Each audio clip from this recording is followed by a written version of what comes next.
Greetings, magic hunters, and let's get started. Big beefy man, big massive man, craning over to stretch one's neck to look at something or someone. Good for nothing husband, useless worthless husband, shuddered to think, trembled, shaken, scared to think. The dull grey Tuesday, boring, sad grey any day. Hummed. Something like this, I think. Gossiped away, being in a process of gossiping while nothing else matters. Totally immersed in the activity, not paying attention to what's going on around him, her, or them. Example, they were chatting away. None of them noticed a large, tawny owl flutter past the window. Brown, yellowish owl flapped the wings rapidly approaching to the window, back and forth near the window. Examples, I saw her dance with him. We heard them sing in a square. Mr. Dursley packed Mrs. Dursley on the cheek. Tantrum, sudden burst of anger to freak out. Little tyke, chortled Mr. Dursley. In other words, little child, laughed in a noisy, joyful way Mr. Dursley. Tyke is an old-fashioned word, means baby or kid, typically in British, but still usable. For instance, close member can ask, how are your tykes doing? In Home Alone 1, we have a pretty good example of non-British usage. Oh, the wife and I, we left the little tyke there in the funeral parlor all day. Jerked his head.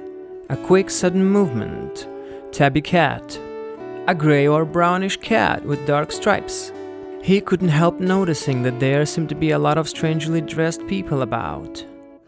Another way of saying, he couldn't resist noticing that there were a lot of strangely dressed people in this area. Or, he couldn't have failed to see that there were a lot of strangely dressed people about. The get-ups, clothes, especially unusual. Huddle of these weirdos, a group of strange people. The nerve of him. How dares he, annoying, outraging the person's behavior. But then it struck Mr. Dursley. But then it occurred to Mr. Dursley. Or he was enlightened with knowledge. He didn't see the owls swooping past in broad daylight. He didn't see the owls flew from one side to another in the middle of the day, when everything is easily seen rather than at night. Gazed, a steady, intent look, especially in admiration, surprise, or thought. They made him uneasy, worried, anxious. Clutching a large donut, grasping it tightly. Thought better of it, changed his mind or decision. He dashed back across the road. He ran in a hurry. If you forget your phone in the morning, you might try to dash home, grab it, and dash back to work. When your dog chases a cat, they dash around the house. Also dash is their symbol. Snapped at his secretary not to disturb him, to say in an impatient or angry voice. He put the receiver back, a part of the telephone that you put near to your ear, or if you want to, someone's, to stroke mustache. Move your hand or fingers slowly and gently along your mustache. On the contrary, instead of that, used to intensify a denial of what has just been said. To stare, look, very close to gaze that we had earlier. Stood, rooted to the spot. Literally, like a tree, he was rattled, scared, confused, disoriented. Set of home, beginning of a journey to home. He just went home. A stern look, serious look. Mrs. Next Door, a lady who lives in the neighborhood, literally next door. Dudley had learned a new word, shan't, won't, will not. Her lot. In American text we see her crowd. Relatives? Pursed lips. Lips that are tightly together, round, expresses disapproval. Stiffly, strong, severe, non-friendly manner. His heart sinking horribly. The hope was crushed. He was hoping to hear another name, but instead heard Harry and got frustrated. Peered, to look with difficulty or concentration at something or somebody. A pair of I presume he wanted to say a pair of wizards, but thought better of it. A man appeared on the corner the cat had been watching. A little bit confusing at the first time, but if we read it from another half, the cat had been watching a man appeared in the corner. Buckle boots. Buckle is fastening your shoe, like on the plane. Fasten your seatbelts, please. Half moon spectacles. Glasses that are shaped like halves of moon. Rummaging, searching unsystematically, untidy especially by moving around and turning over. We can simply imagine this by the description in the book, which is pretty clumsy, but in the movie we don't see that image at all. The put-outer. Ladies and gentlemen, the Deluminator is also known as the put-outer, is the magical device used by Albus Dumbledore, the first known owner and designer of the one Deluminator known to exist, to remove light sources from the Deluminator's immediate surroundings, as well as bestow them. It looks like a standard silver cigarette lighter. To put out means to extinguish a fire! Beady-eyed. Very observant, typically in sinister or hostile way. In other words, a person who is very observant in non-friendly way, in this case. Fancy seeing you here, Professor McGonagall. In this case, I thought I'd never see you here today. You didn't expect it. When you see someone at the gym who never exercises, you may say this. Fancy seeing you here, Professor. Severe-looking woman. Very serious in appearance, as Professor McGonagall is. Look distinctly ruffled. In Chapter 3, we can see this owl, which Hagrid pulled out from his inside pocket. It's described as ruffled-looking owl, but here the meaning is concerned and also upset, and a little bit annoyed, I think. Professor McGonagall sat all day on a brick wall, and Dumbledore said, "All day? When you could have been celebrating." I wasn't careful when I read this passage before. I read it as, when you could have been celebrating.